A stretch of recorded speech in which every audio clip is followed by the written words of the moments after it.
Un saludo a todos los oyentes de Radio María y a todos los que también seguís esta emisión por otros conductos, también telemáticos. Bueno, pues me presento, soy Monseñor José Ignacio Munilla, obispo de San Sebastián, y quiero compartir con todos vosotros, con todos ustedes, pues 5 reflexiones, 5 charlas a modo de un cursillo sobre la Mariología, sobre nuestra fe en la Virgen María. Lo impartimos en un mes como es el mes de mayo, un mes muy especial dedicado a la Virgen María. Y bien, cada uno de los días quiere abordar un aspecto concreto. En este primer día haremos una introducción y contextualización. Pasaremos después en la segunda jornada, en la segunda de las charlas, a hablar de las bases bíblicas, escriturísticas de nuestra fe en María.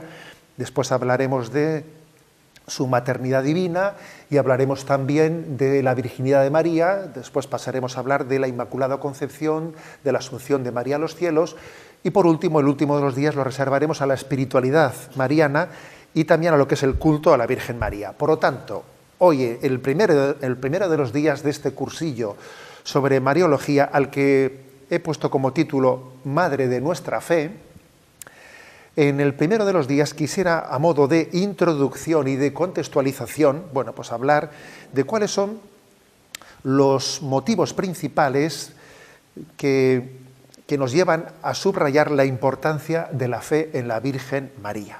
Bueno, y antes de entrar en tema, me parece que debo de ser muy honesto con vosotros, porque el que habla pues no hace sino transmitir lo que ha recibido. No pensáis que yo soy una persona que sea un teólogo, que esté produciendo, tenga su producción propia. No, yo soy un obispo catequista, que uno de los grandes dones que he recibido ha sido el de explicar el catecismo de la Iglesia Católica. Entonces, por lo tanto, quiero revelaros mis fuentes, que no son nada originales, obviamente, ¿no?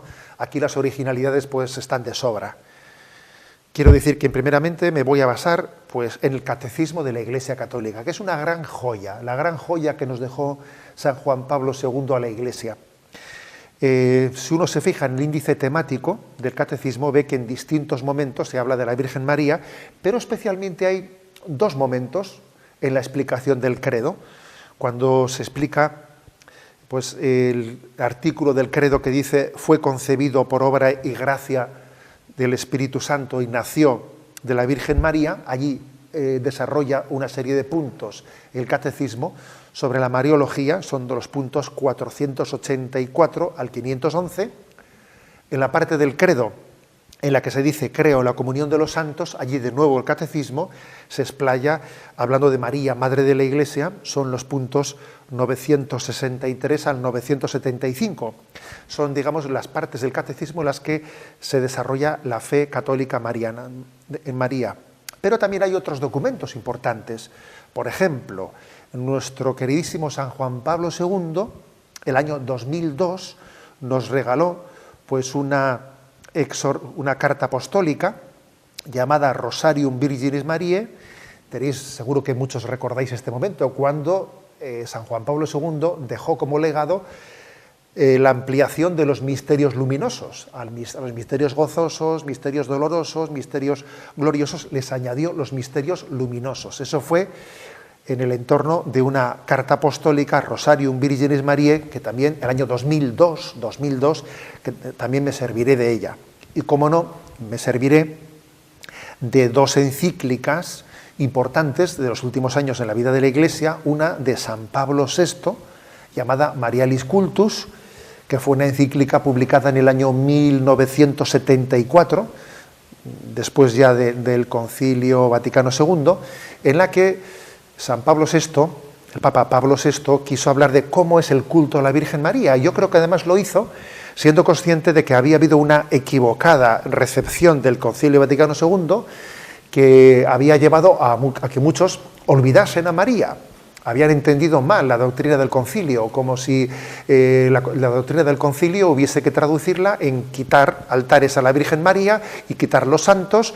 Y no, era un error, una interpretación de tipo iconoclasta, racionalista del Concilio Vaticano II. Y por eso Pablo VI publicó esa encíclica Marialis Cultus, centrando las cosas. Y años más tarde, San Juan Pablo II, en el año 1987, publicó otra encíclica, Redentoris Mater, Madre del Redentor, sobre el papel de la Virgen María en la vida de la Iglesia. También me apoyaré mucho en esta encíclica. Por cierto, permitidme un pequeño excursus, ¿no?, a modo de anecdotario. Esta encíclica, Redentoris Mater, del año 1987, fue publicada en la preparación del bimilenario del nacimiento de Jesús, ese gran año jubilar que fue el año 2000. Pero claro, también Juan Pablo II quería celebrar el bimilenario del nacimiento de María.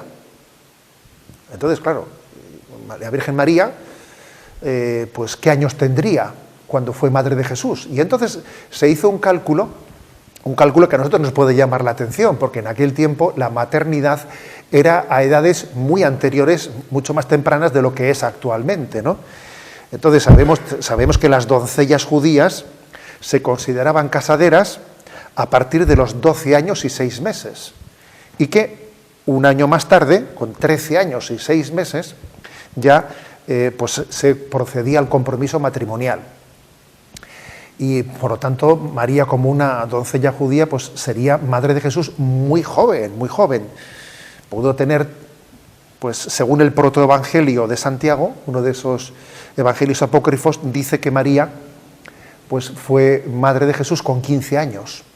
Según la tradición judía, podía haber sido con 13, 14 años, ¿no? Nos puede llamar la atención esto hoy en día, pero es que tened en cuenta que en aquel tiempo la edad media de vida estaba entre 30 y 40 años, ¿eh? La Virgen era una madre jovencísima, una doncella muy joven. La edad que podía tener María cuando Jesús, su hijo Jesús, murió en la cruz con 33 años, pues María podía tener 47 años. Era una madre muy joven, 47, 48 años, en el momento en que su hijo pues, fue muerto en la cruz. Por eso que María acompañó durante bastantes años a la iglesia, a la primera iglesia, ¿no?, viviendo con Juan, el apóstol que la recibió en su casa. Bueno, estas van a ser mis fuentes, las fuentes, y también por contároslo todo, os voy a decir que un discípulo cita a sus maestros, y que además del magisterio de la Iglesia, este obispo que os habla, cuando era pues, un seminarista, tuvo un gran profesor de Mariología, del cual aprendí muchísimo, que fue un regalo que Dios me dio, tener a alguien tan enamorado de la Virgen y que explicaba muy bien las cosas. Se llamaba el padre Cándido Pozo. Era un jesuita que falleció en el año 2011 con 85 años de edad, un jesuita español, un gran estudioso de la Virgen María, y que además de haber sido pues, profesor en otras facultades, yo entonces era seminarista en el seminario de Toledo y tuve el regalo de tenerle a él como profesor. Él escribió muchos libros sobre María, pero especialmente, si alguno quiere profundizar más en las cosas que voy a explicar, cito el siguiente libro del padre Cándido Pozo, María en la Escritura y en la Fe de la Iglesia, libro que está publicado en BAC Popular. Y también voy a decir que cuando teníamos a este jesuita venerable, ¿no?, como profesor nuestro de Mariología, tenía yo un compañero de curso junto a mí que se llamaba Francisco María. Bueno, pues héteme aquí que Francisco María, que éramos compañeros de curso y entonces teníamos 18 añitos, fíjate bien, ¿no? Pues este compañero mío actualmente es el profesor de Mariología de este seminario, en el que yo fui alumno, ¿no? Y también me voy a servir de sus enseñanzas, tanto del padre Pozo, Cándido Pozo, como de este que fue compañero mío de curso. Bien, y voy entrando en materia. Voy a decir que hay un libro clave, del cual también en esta primera sesión me voy a servir. Un libro que fue publicado por el que fue posteriormente Papa Benedicto XVI. Cuando Joseph Ratzinger, cardenal precepto de la Congregación de la Doctrina de la Fe, antes, ¿no?, mucho antes, ¿no?, de haber sido elegido como sucesor de Juan Pablo II, fue entrevistado por un conocido periodista llamado Vittorio Messori, publicó un libro que creo que fue clave en la vida de la Iglesia.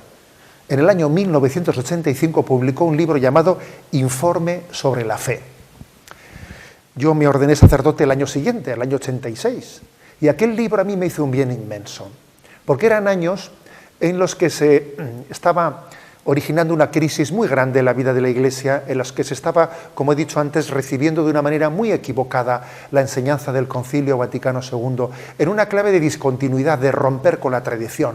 Se estaban enseñando cosas inauditas, como que María no era virgen, como que los milagros no son históricos, se estaba poniendo y cuestionando la misma divinidad de Jesucristo.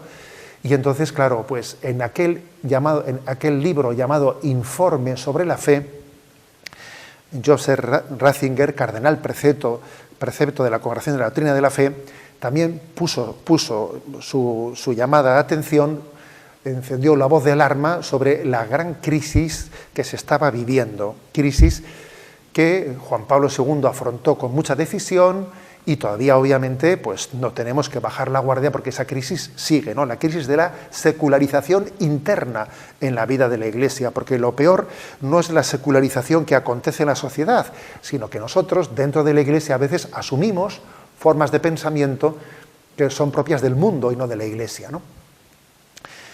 Bien, pues la devoción de a la Virgen María entró sin duda alguna también en crisis, ¿no? En aquellos años. Y entonces Joseph Ratzinger en ese libro subrayó que había dos fórmulas antiguas que habían sido consideradas exageradas, ¿no? Fórmulas antiguas me refiero referidas a la Virgen María, que en su opinión no eran nada exageradas y que seguían siendo muy importantes como elementos de discernimiento de lo que es la verdadera fe en María. ¿Cuáles son estas dos fórmulas? Que son como criterios interpretativos para entender, ¿no? Para entender lo que es la figura de María. La primera es un adagio latino que dice: de María nunquam satis. ¿Qué significa eso en castellano o en español? De María nunca se dirá suficientemente, o sea, siempre nos quedaremos cortos, hablando, ensalzando y alabando a María. En María Dios derramó tan grandes gracias, tan abundantes, que no hay palabras suficientes para referirnos a ella. Eso no es ninguna exageración. De María nunquam satis, es decir, por mucho que alabemos a María, nos vamos a quedar cortos. Es tan maravillosa, es tan bella, es tan santísima, tan purísima, que vamos a necesitar, ¿no?, pues toda nuestra vida para seguir alabándola. Te llamarán bienaventuradas todas las generaciones. La segunda fórmula, también recogida, ¿no?, en ese libro al que me refiero, Informe sobre la Fe, es la siguiente: María es enemiga de todas las herejías.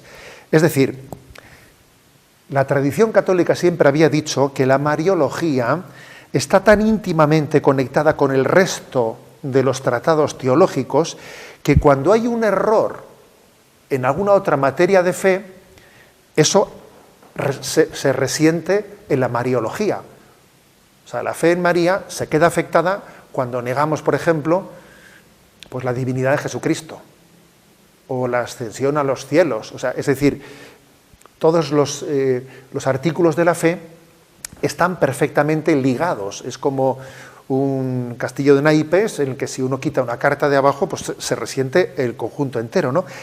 Y por eso María es enemiga de todas las herejías, porque la fe mariana nos ayuda a que confesemos la fe íntegramente, a que la integridad de la confesión de la fe pues sea mantenida por todos y cada uno de los católicos. Bien, en ese libro, Informe sobre la Fe, como decía el entonces cardenal precepto de la Congregación de la Doctrina de la Fe, Joseph Ratzinger, habló de 6 motivos para estudiar la mariología, 6 motivos para profundizar más en nuestra fe en la Virgen María. Y voy a entrar a describirlos. Voy a entrar a describirlos. El primer motivo, porque es importante profundizar más en la fe de la Virgen María, quizás os va a llamar la atención. Es un motivo cristocéntrico. Refiero a una anécdota que aconteció en uno de esos viajes apostólicos en los que Juan Pablo II, en los aviones, como hace actualmente el Santo Padre también, pues departía con los periodistas durante el viaje en el avión. Entonces, como el Papa Juan Pablo II era tan mariano, tan devoto de María, hasta el punto de que tenía como lema de su pontificado el totus tuus, todo de María, ¿no?, totalmente de María, pues ese adagio de San Luis María Griñón de Montfort, todo de María, un periodista le preguntó: Santo Padre, ¿por qué es usted tan mariano? Y él respondió: por motivos cristocéntricos, que fue una respuesta sorprendente, ¿no? ¿Por qué es usted tan mariano? Por motivos cristocéntricos, porque el primer motivo para hablar mucho de María y para profundizar en ella es porque reconocer a María en el puesto que la fe le ha dado significa fundar nuestra fe cristocéntrica. La fe en la Virgen María no nos descentra de Jesucristo, no, en absoluto. La fe en la Virgen María está perfectamente centrada en Jesucristo. En la medida en que tengamos más devoción a la Virgen María, eso nos va a ayudar a centrarnos más en Jesucristo. La devoción a la Virgen María no nos descentra de Cristo, todo lo contrario. Esto es una cosa muy importante. El Catecismo de la Iglesia Católica dice en el punto 487: lo que la fe católica cree acerca de María se funda en lo que cree acerca de Cristo, pero lo que enseña sobre María ilumina a su vez la fe en Cristo. Es decir, todos los dogmas que proclamamos sobre la Virgen María están al servicio de la fe en Jesucristo. Sabéis que son principalmente 4 los dogmas católicos sobre la figura de María. El dogma de María, Madre de Dios, el dogma de la Virgen María como Virgen, el de la Inmaculada Concepción y el de la Asunción a los cielos. Bueno, pues estos 4 dogmas, cada uno de ellos no tiene otra finalidad que iluminar más la identidad de Jesucristo, su divinidad, su centralidad. Por ejemplo, cuando decimos que María es Madre de Dios, estamos subrayando la divinidad de Jesucristo. El título mariano de María, Madre de Dios, lo que hace es centrarnos en Jesucristo como Dios, y no solo como hombre. Proclamar a María como virgen, antes del parto, en el parto y después del parto, hablaremos de ello, es proclamar que Dios es soberano, creador de cielos y tierra, capaz de hacer milagros. Solo Dios es capaz de hacer los milagros, ¿no? El que creó el mundo de la nada. Es la soberanía del Dios creador desde la nada. Hablar de María, la Inmaculada Concepción de María, es fijar los ojos en que Jesucristo es el Redentor del pecado, el que a nosotros nos perdona nuestros pecados y a ella les preservó de ellos, es fijarse en Cristo Redentor. Hablar de María, asunta a los cielos en cuerpo y alma, como hacemos en esa fiesta del 15 de agosto, es fijarnos en Jesucristo, que nos llama a compartir con Él la gloria en la vida eterna. Es decir, si nos fijamos en las fiestas de María, nuestros ojos no se quedan en ella, sino que se centran en Jesucristo. Por María vamos a Jesús. Luego, cuanto más fe tengamos en María, más centrados estamos en Jesucristo. Este es el primer motivo, la primera razón para profundizar en nuestra fe mariana. El segundo motivo,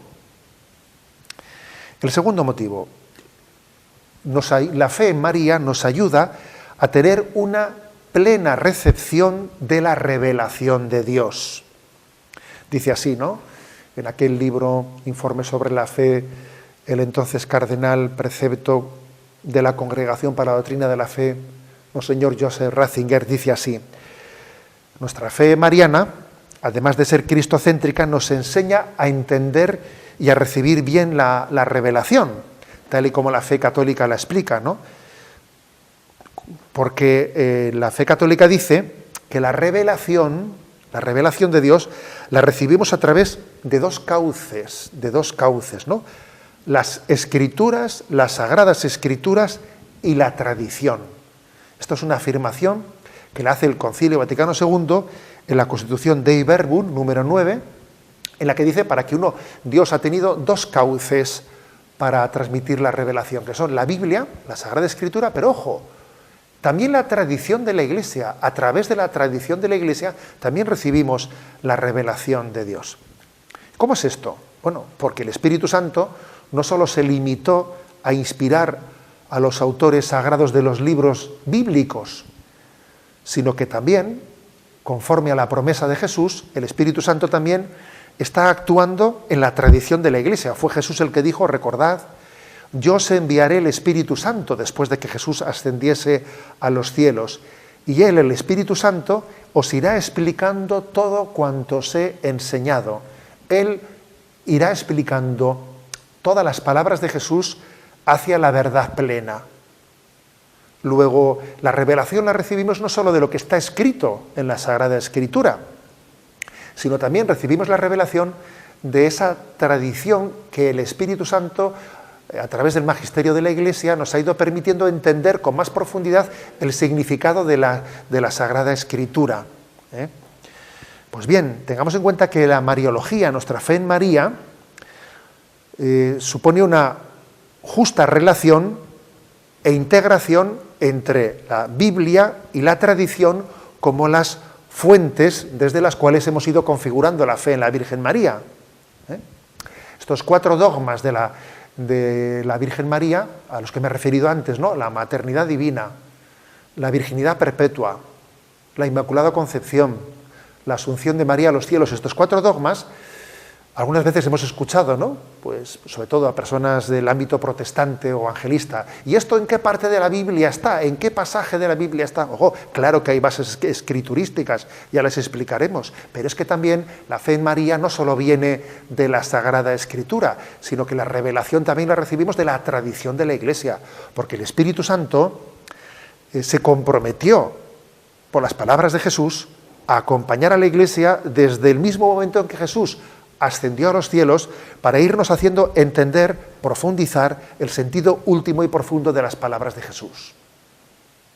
Por lo tanto, la fe en María, en su maternidad divina, en su virginidad perpetua, en su Inmaculada Concepción, en su asunción a los cielos, no solo la hemos basado en las bases de la Sagrada Escritura, sino también en la santa tradición, en la que el Espíritu Santo durante 2000 años obviamente ha asistido a su Iglesia.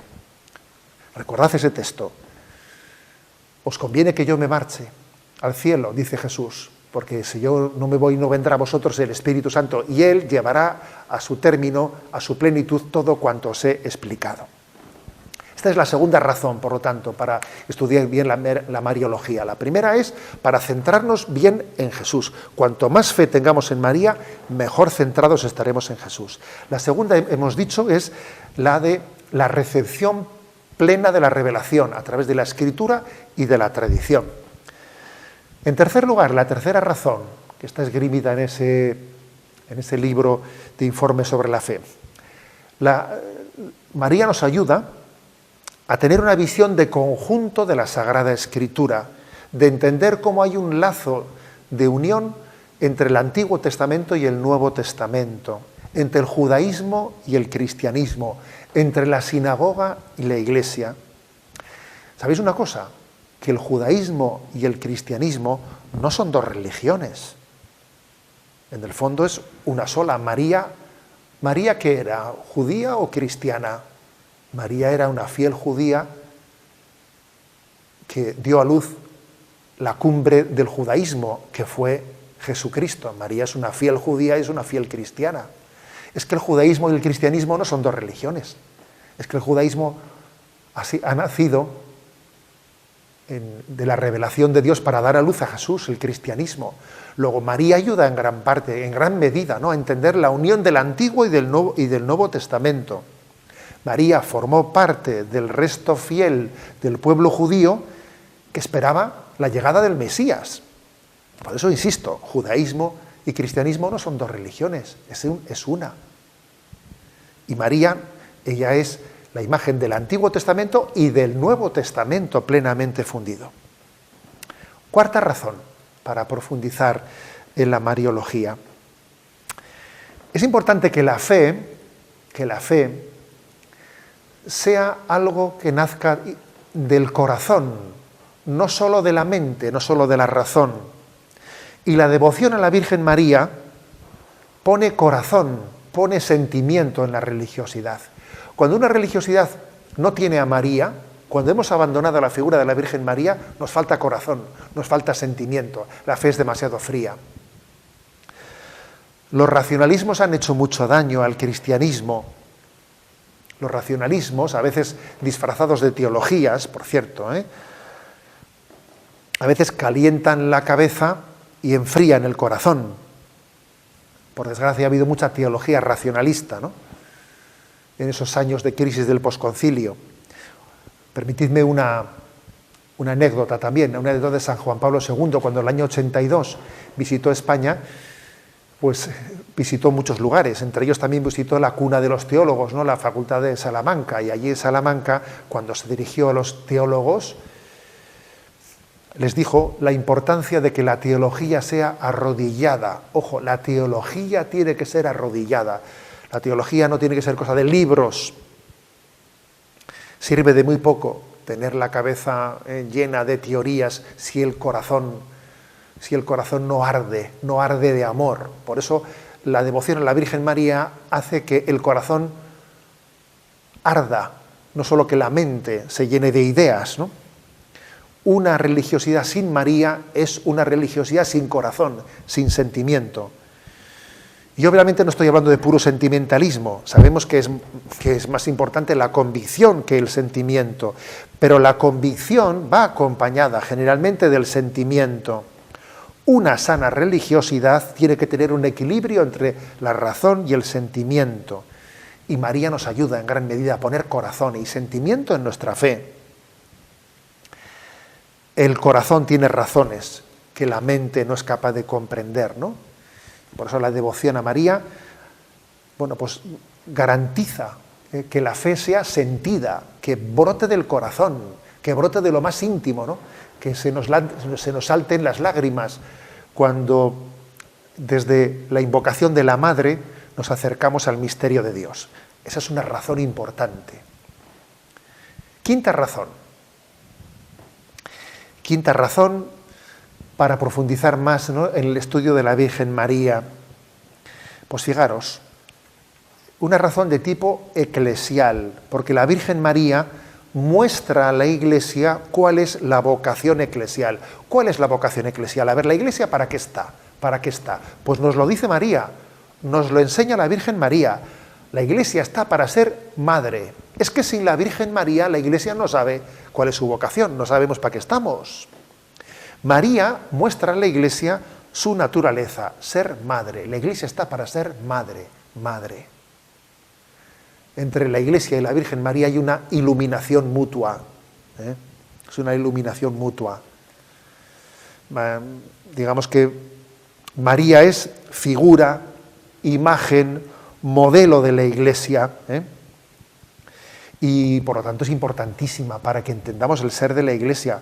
Hoy en día a veces nuestro Papa Francisco suele decirlo con mucha frecuencia: ojo, que la Iglesia no es una ONG. A veces parece que la Iglesia, pues, como si fuese una institución, una ONG. No, la Iglesia es madre, es una madre.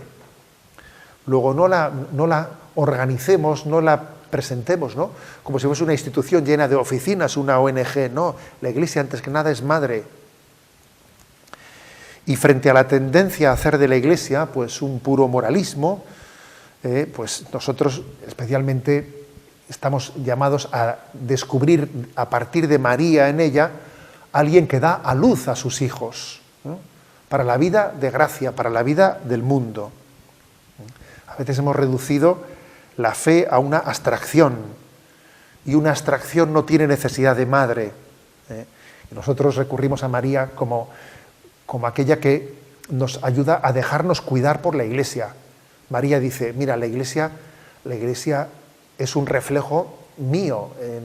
En este rostro tan bello de María, ¿no?, vemos reflejado el rostro de María, el rostro de la Iglesia. Y por último, la sexta razón para profundizar en la fe mariana. María es el verdadero modelo de la feminidad. Por desgracia, el movimiento feminista radical ha distorsionado en gran medida la dignidad de la mujer. A veces incluso se ha venido a decir, no, la mujer libre tiene que estar liberada de la maternidad. Entonces el aborto, la reivindicación del aborto es la reivindicación de la mujer libre. Pero si la libertad de la mujer consiste en atentar contra lo que es constitutivo de su mayor dignidad, que es la maternidad, entonces resulta que el supuesto feminismo es autodestructivo de la vida, de la dignidad de la mujer. La promoción de la mujer es también la promoción de la maternidad, es la promoción de la comunión familiar. Y detrás de la comunión familiar se esconde la clave esponsal. La felicidad nos la jugamos con la clave de la comunión, no con la clave de la autonomía. Uno no es feliz siendo autónomo, yo me basco por sí mismo, no necesito de nadie para ser feliz. Mentira, no es así, no es verdad. La felicidad consiste en la comunión entre nosotros. Y en la familia la comunión pasa por la esponsalidad. Luego, la auténtica dignidad de la mujer requiere la enseñanza de María a ser esposa, la enseñanza de María a vivir en comunión. María nos enseña lo que es la esponsalidad. María nos enseña lo que es vivir la comunión. Uno piensa lo que era el hogar de Nazaret, ¿no? Esa comunión esponsal entre María y José, esa armonía maravillosa de la Sagrada Familia de Nazaret. Ahí nos jugamos nuestra felicidad.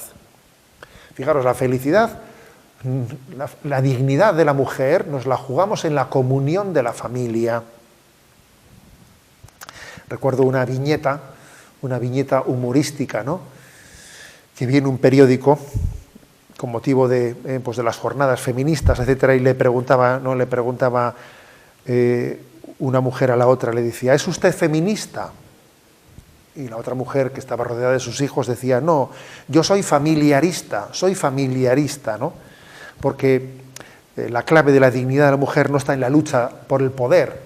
¿Quién manda? ¿No? Manda el hombre, manda la mujer, como si eso fuese una especie de dialéctica de la lucha de poder. No, en donde nos jugamos la felicidad es en la comunión frente al individualismo, en la esponsalidad, ¿no?, frente a esa soledad en el corazón del hombre. El corazón del hombre está hecho, el corazón del hombre, el corazón de la mujer están hechos para la esponsalidad.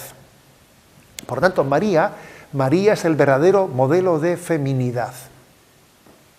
Desde la sensibilidad cristiana creemos en un sano feminismo, pero ese sano feminismo tiene un nombre, es María. Bueno, pues estas son las 6 razones que en aquel libro tan, digamos, clave, pues de aquellos años críticos de la década de los 80, Informe sobre la fe, en el que aquel periodista Vittorio Messori entrevistaba a Joseph Ratzinger y le daba las respuestas para iluminar la deriva, para dar una respuesta frente a la deriva de la secularización interna en la vida de la Iglesia. Entonces decía: hay que recuperar la fe en la Virgen María. No tener miedo, ¿no?, a subrayar nuestra devoción a ella, porque, y estos son los, fijaros, los 6 argumentos, porque cuanto más alabemos a María, más le amemos, más centraremos nuestra fe en Jesucristo. No tengamos miedo a que si alabamos mucho a María nos vamos a descentrar de Cristo. Y además, al acoger la fe en María, nos abriremos a la plena revelación, a través de la Escritura y a través de la tradición. Y además, en tercer lugar, aprenderemos que la Sagrada Escritura tiene una gran conjunción entre el Antiguo y el Nuevo Testamento. Y además, en cuarto lugar, la cuarta razón, descubriremos que nuestra fe tiene corazón, que tiene sentimiento, y María nos ayuda a amar con todo el corazón y con todo el afecto, como lo hacen las madres. Y en quinto lugar, ella nos descubrirá cuál es el ser y la vocación de la Iglesia, que la Iglesia es madre, no una mera institución, no, es madre. Y por último, ¿no?, en sexto lugar, nos enseñará también cuál es el modelo de la feminidad. En María vemos ese modelo de feminidad. Bien, permitidme algunas aclaraciones de partida para situarnos bien en este cursillo sobre la Mariología, del cual hoy hacemos, ¿no?, pues una primera sesión a modo de introducción y de contextualización. ¿Por qué he elegido como título el de Madre de nuestra fe, título de este cursillo de Mariología? Bueno, pues me parece importante señalarlo. A ver, Frente a algunos errores, hay que decir que el modelo de nuestra fe es María, no es Jesús. A ver si me explico en esto, ¿eh? Si os fijáis en la Sagrada Escritura, en ningún momento se dice que Jesús tuviese fe. ¿Cómo era la fe de Jesús? No, de eso no se, tal cosa no se dice en la Sagrada Escritura. No, Jesús, no olvidemos de que, siendo verdaderamente hombre, con todas las consecuencias, es una persona divina. Y como persona divina que es, obviamente, Jesús, su relación con Dios Padre no puede ser una relación de fe.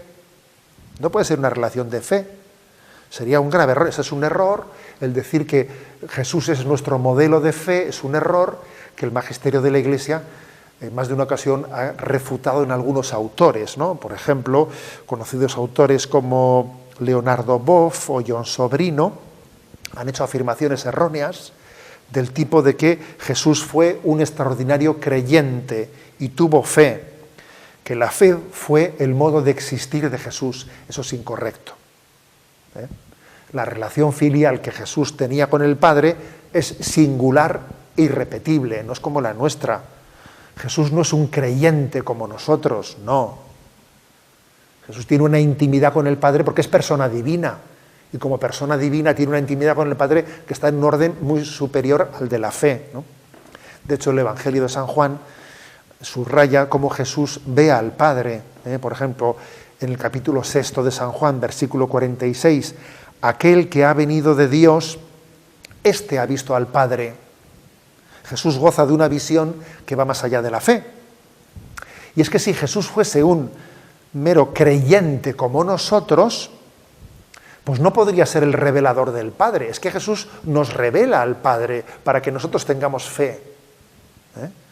El Catecismo de la Iglesia Católica, en el punto 474, subraya esto. Dice: el conocimiento humano de Cristo, por su unión, ¿no?, por esa unión hipostática de la humanidad con el Verbo eterno, gozaba de la plenitud de la ciencia de los designios eternos que había venido a revelar. Es decir, Jesús tenía un conocimiento de los misterios de Dios pues muy superior como persona también divina. Tenía un conocimiento humano, pero también compartía un conocimiento divino, ¿no?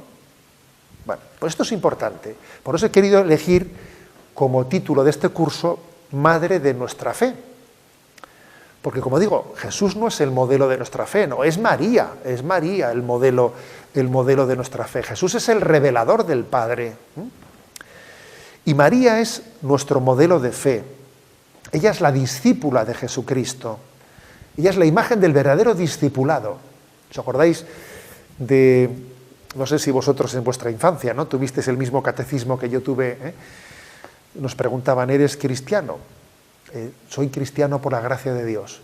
¿Qué quiere decir cristiano? Cristiano quiere decir discípulo de Cristo. Discípulo de Cristo es aquel que sigue a Jesucristo, que cree en Él por la fe, que intenta imitarle, que intenta que su vida sea como una réplica de la vida de Jesucristo, ¿no? Ya no soy yo el que vive, es Cristo quien vive en mí, dice San Pablo. O sea, un cristiano no solo es aquel que cree en las cosas que dijo Jesús, sino es aquel que intenta conformar su vida a la de Jesucristo, que intenta adecuar su forma de pensar, su forma de sentir, el horizonte de su vida al de Jesucristo. Es como aquel que revive el misterio de Jesucristo en su vida. María es la perfecta discípula de Jesucristo, la que revive el misterio de Cristo en su vida, es la peregrina en la fe. Toda la vida de María fue una peregrinación en la fe,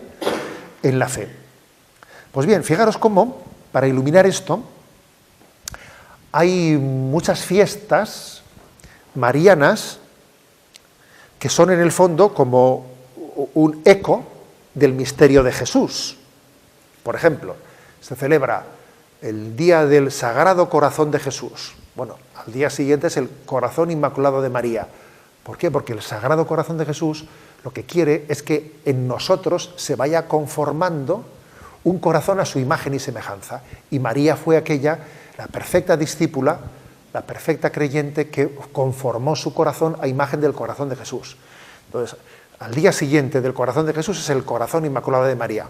Y al día siguiente debía ser el día de tu corazón y del mío, porque también nosotros tenemos que conformar nuestra vida al corazón de Jesús como hizo María. Y por ejemplo también,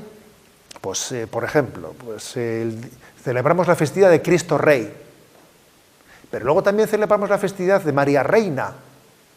O sea, Cristo es el Rey, pero Jesucristo ha hecho partícipe a la que fue fiel discípula suya de ese señorío, de ese reinado.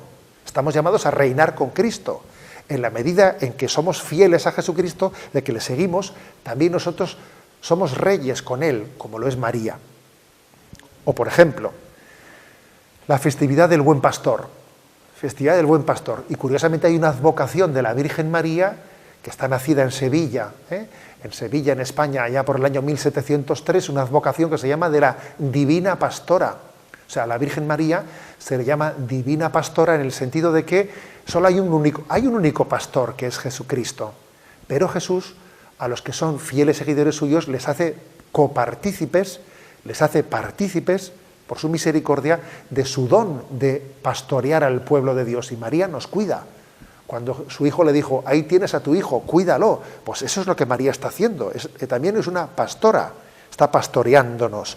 Y nosotros, por cierto, estamos también llamados, si fuésemos auténticos discípulos de Jesús, a pastorear a nuestros hermanos. No solo somos ovejas, también somos pastores. Y podría poner muchos más ejemplos.